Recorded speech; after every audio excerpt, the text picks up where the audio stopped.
Gyoza naman tayo. Gawin nyo to, promise. Feeling nyo nasa Japan kayo. Napakasarap nito. Nilagay ko na rin sa bidyong to ang paggawa ng gyoza sauce. Ang pinakamasarap na gyoza sauce.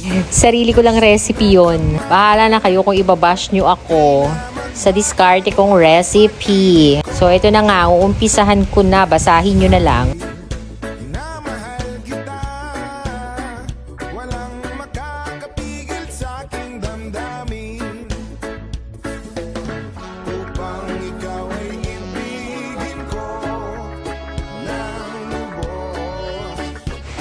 So, nakita nyo lahat ng ingredients. Imimix ko na ito.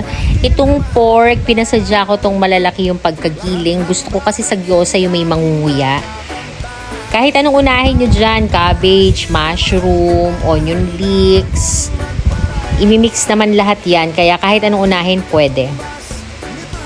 Bawang, paminta.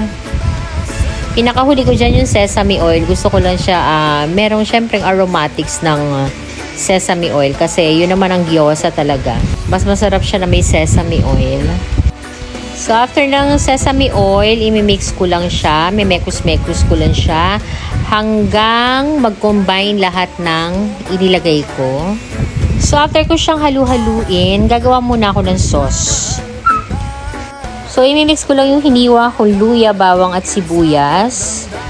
So lalagay ko siya sa food grinder para i-mix. Kailangan durog na durog siya para mag-blend lahat ng lasa niya. After that, lalagyan ko na siya ng suka. Yung tamang dami lang ng suka. Lagyan ko siya ng konting water para naman hindi siya maasim. Nilalagyan ko siya ng soy sauce, konti lang din kasi lalagyan ko pa siya ng kikuman. Mas masarap kasi pag may kikuman to. Japan-Japan talaga ang style niya. After ko lagyan ng kikuman, lalagyan ko naman siya ng konting sugar and paminta. After that, ko-close ko ulit, mimix ko lang siya para mag-blend lahat ng mga nilagay ko. Ay, lagyan ko pala siya ng konting asin lang.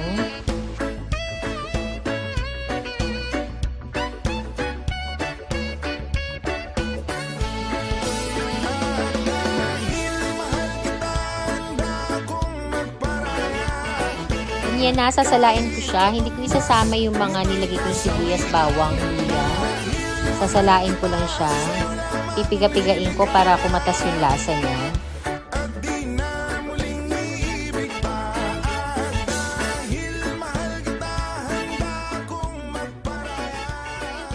O yan, yung sauce niya done na. Dito naman ako, irarap ko naman itong minarinade ko na kanina. Madali lang mag-wrap nito pag marunong ka na. Pero kapag hindi ka pa marunong, aralin mo muna sa YouTube. Yan lang, press ka lang na madiin. Mas okay pala dito pag shirataki mushroom at lalagyan mo pa siya ng shrimp. Pero dahil may allergy si Rome sa shrimp, hindi ko na siya nilagyan. Sa kaitaas-taasan ngunit kaibigan, huwag kang magpapasinda. So yan, ganyan lang kasimple, ganyan lang kadali. So syempre, masyadong marami. Nagpatulong ako sa international chef na si Pong. Si Pong Galapong. Favorite niya to eh. Sila ni Romang nag-request ng gyoza kahapon pa. So, tiis ano ka dyan? Tiis tulong ka muna dyan, Pong. Habang chumichika, sige ang gawa. So, ito na, natapos na, hinilera na namin sa malinis na lagayan. Ang dami namin nagawa, super mag-aanli gyoza kami ngayon. Thank you pala, special thanks to Mimi and Coco Kitchenware, kung saan ako kumukuha ng mga kitchenware ngayon. Napaka high quality, napakaganda ng quality. Puntahan nyo lang yung page nila, Mimi and Coco Kitchenware. Nilalagyan ko lang ng tubig, tamang sakto lang nalagay ng tubig. Then nilalagay ko na ang ating mga ginawang gyoza. Pakukuluin ko lang yan hanggang sa ma-absorb niya yung tubig. Huwag kang maawa sa iyong sarili. Isipin na wala ka ng silbi.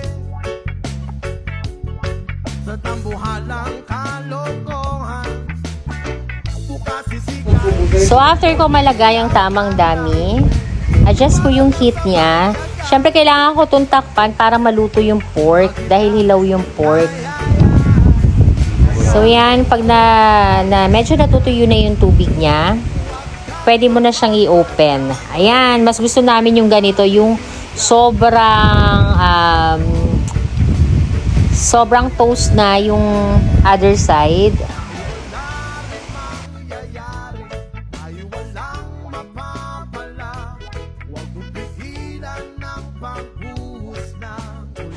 So, eto na siya. Tapos na siya. Plating na lang.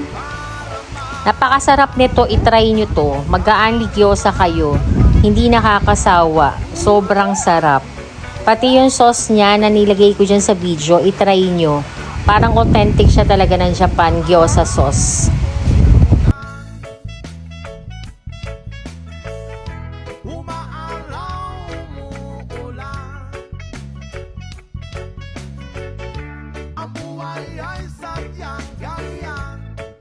Siyempre, ang unang titikim ang aking anak na favorite ang gyoza. 3 linggo na niya yata hinihiling sa akin ito. Sige lang, Rome. Daman itong hapon-hapon na to. Favorite ang gyoza. Nakahapon pa nangungulit. Bumili raw kami ng mga pang-gyoza. O, diba? Si Daddy may rugby pa doon habang nagtatrabaho. Pinatikim namin ng gyoza. Isa sa pinakamaarte sa pagkain.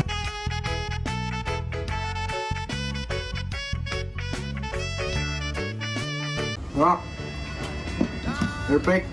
Kasi sausawan.